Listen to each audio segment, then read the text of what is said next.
Hello, on est en 2563, 300 ans après la fin de la Grande Guerre. Les cyborgs vivent aux côtés des humains à Iron City, et tout le monde rêve de se rendre à Zalem, la seule ville céleste qui a survécu à la Grande Guerre. Le problème, c'est qu'il faut passer le Motor Ball, une compétition brutale pour y arriver. Le docteur Dyson Ido est un cyberchirurgien qui aide les robots à réparer leur corps endommagé. Un jour, en cherchant des pièces dans une décharge, il trouve les restes d'une fille cyborg tombée de la ville céleste. Se voyant offrir une seconde vie, Alita ne se souvient absolument rien de son passé. Elle vit comme une adolescente ordinaire et rencontre son amour, mais il s'avère que son élu tue des cyborgs pour gagner sa vie, et elle est elle-même une machine à tuer parfaite. Le cyberchirurgien Ido Dyson explore les déchets de la cité céleste de Zalem, à la recherche de pièces pour biorobots. Une découverte inattendue l'attend, car parmi toutes les ordures, il trouve les restes d'une fille cyborg avec un cerveau presque humain qui fonctionne encore.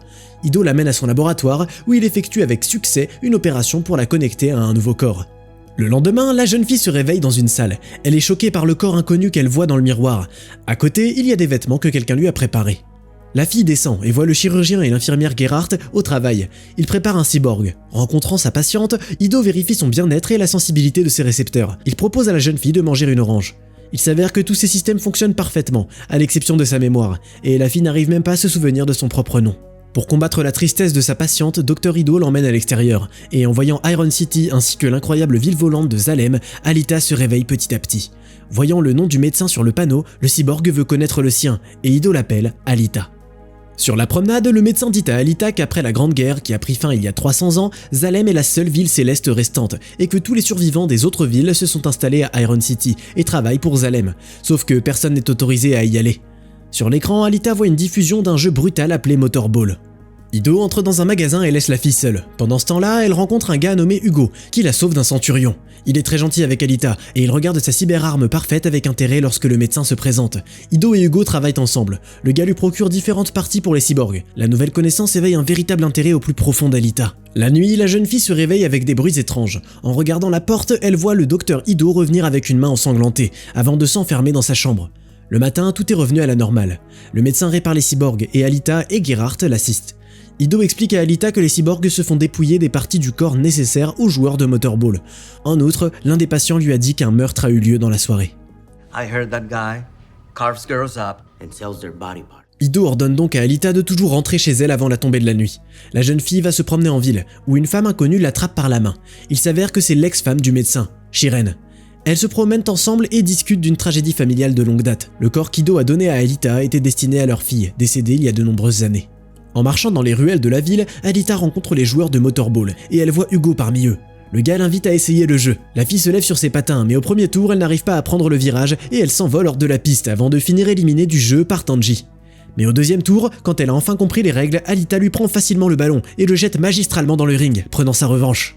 Après le match, Hugo propose de ramener la fille à la maison. Sur le chemin, il s'arrête à un vendeur de bonbons et il lui offre du chocolat, dont Alita aime immédiatement le goût.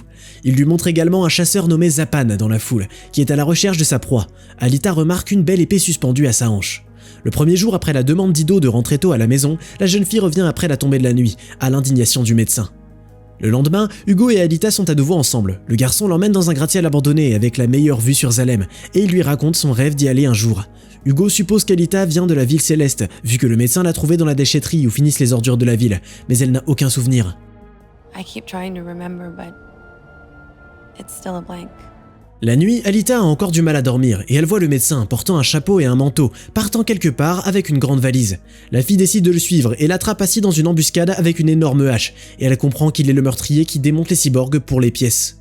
Alita l'empêche d'attaquer, mais en fait, tout n'est pas comme elle l'avait compris à première vue. Ido a caché le fait qu'il était le chasseur licencié des cyborgs criminels, dont il y en a un, Grewishka, qui lui a tendu un piège. Réalisant que son créateur est en danger de mort, Alita s'engage dans le combat et élimine facilement les complices de son adversaire, puis attaque Grewishka lui-même. Pendant le combat, elle commence à se souvenir de sa vie passée. Après avoir forcé l'ennemi à fuir, Alita et Ido se rendent à l'usine, où le médecin est récompensé pour son travail. Sur le chemin du retour, la jeune fille le force à révéler tous ses secrets, y compris pour qui il a créé le corps qui lui a été donné. Ido parle de sa fille handicapée, nommée Alita.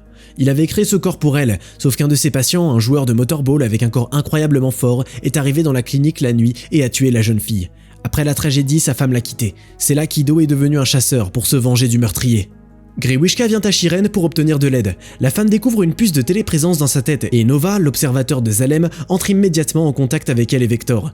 Il lui dit que le pouvoir du cyborg qui a écrasé Grewishka ne réside pas dans son corps, mais dans son cerveau, car elle connaît le Panzerkunst, une ancienne technique de combat. Nova ordonne à Shiren et Vector de restaurer Grewishka pour tuer la fille cyborg et l'amener à Salem. Pendant ce temps, Alita déclare à Ido qu'elle aussi veut devenir une Hunter Warrior, car elle croit que les combats l'aideront à se souvenir de son passé. N'ayant pas reçu le soutien du médecin, elle s'enfuit en disant qu'elle réussira sans lui. Laissant le docteur derrière, Alita se met en route pour regarder un match de motorball avec Hugo. Hugo connaît des gens de là-bas, et il emmène la jeune fille dans les coulisses, où elle attire l'attention de Shiren et Vector, et il s'avère que ce dernier est l'organisateur du championnat. Au milieu du jeu, Hugo se débarrasse soudainement de sa petite amie, disant qu'ils se retrouveront le lendemain.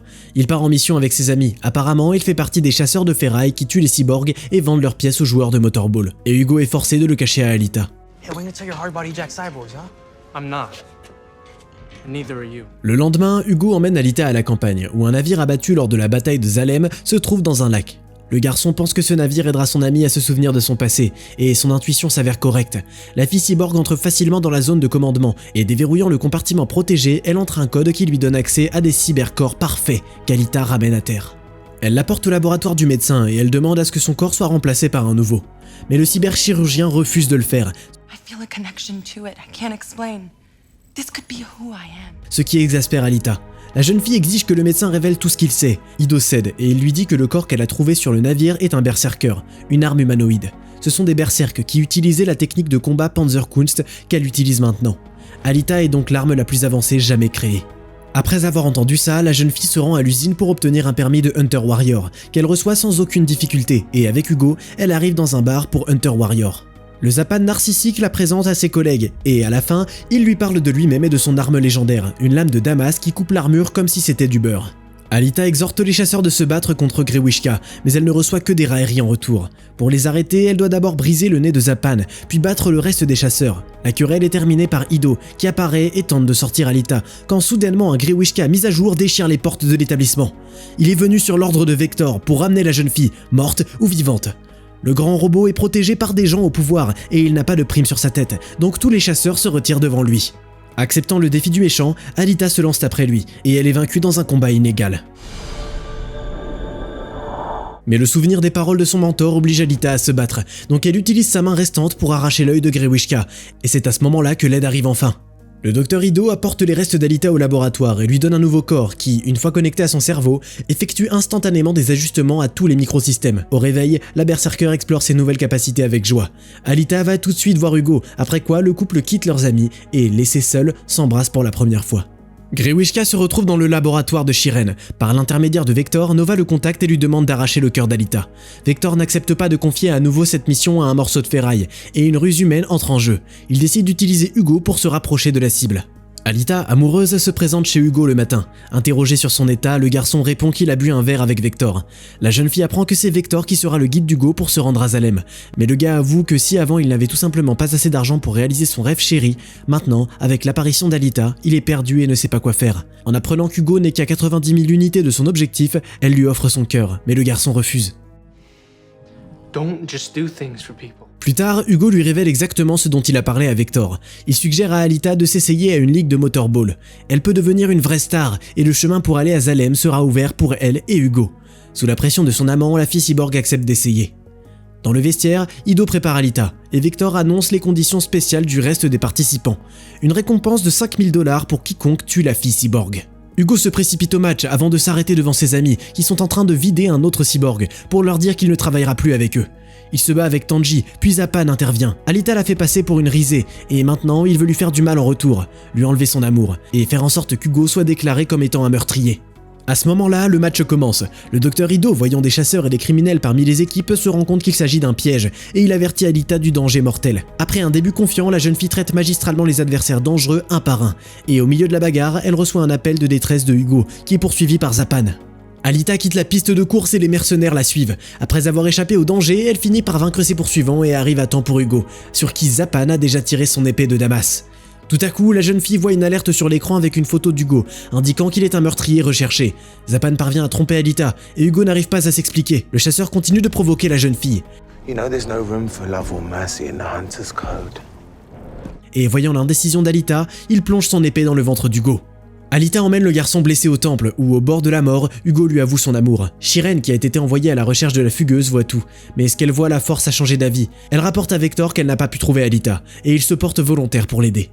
Au Centurion, Alita émerge avec la tête coupée d'Hugo, discrètement attachée à son cœur par des fils. Il n'y a que Zapan qui comprend cette astuce et il se jette sur la jeune fille, ce qui fait que les Centurions l'accusent d'avoir violé le code des chasseurs, donnant à Alita le droit de se défendre.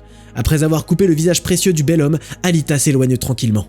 Au laboratoire, Ido dit à Alita que Vector a trompé Hugo. La seule façon d'entrer dans Zalem est de devenir un champion de motorball. Ido et Shiren effectuent brillamment une opération pour attacher Hugo à son nouveau corps, sauf que Shiren se fait brutalement punir. Alita en colère se rend à l'usine, où, contournant facilement les gardes, elle arrive dans le bureau de Vector, qui la rencontre en compagnie de Grewishka et de son coup douloureux. Alita est à nouveau remplie de souvenirs. Après avoir découpé Grewishka en morceaux, Alita force Nova, le suzerain de Zalem, à la contacter. En diffusant à travers Vector, il menace Alita qu'il viendra la chercher elle, Hugo et tous les gens qu'elle aime. Alita exprime sa rage en poignardant Vector avec sa lame. Le docteur Ido, quant à lui, l'informe que la tromperie avec Hugo a été découverte et qu'il est recherché, tandis que le gars lui-même tente de se rendre à Zalem en escaladant l'un des énormes tubes. Alita parvient à l'arrêter, mais Nova voit tout et il active des armes pour tuer 2 oiseaux d'un coup. Hugo n'en sort pas vivant. Depuis ce jour, pendant des mois, Alita participe à des compétitions de motorball avec un seul objectif en tête, devenir championne suprême et se rendre à Zalem. Pendant ce temps, Nova la surveille attentivement. Comme toujours, tu peux trouver le titre du film dans la description de la vidéo. Et dans les commentaires, tu peux nous dire si tu penses qu'Alita arrivera à se rendre à Zalem et à découvrir ce qui l'attend là-bas. N'oublie pas de liker cette vidéo et de t'abonner à la chaîne pour ne pas rater les prochaines vidéos géniales.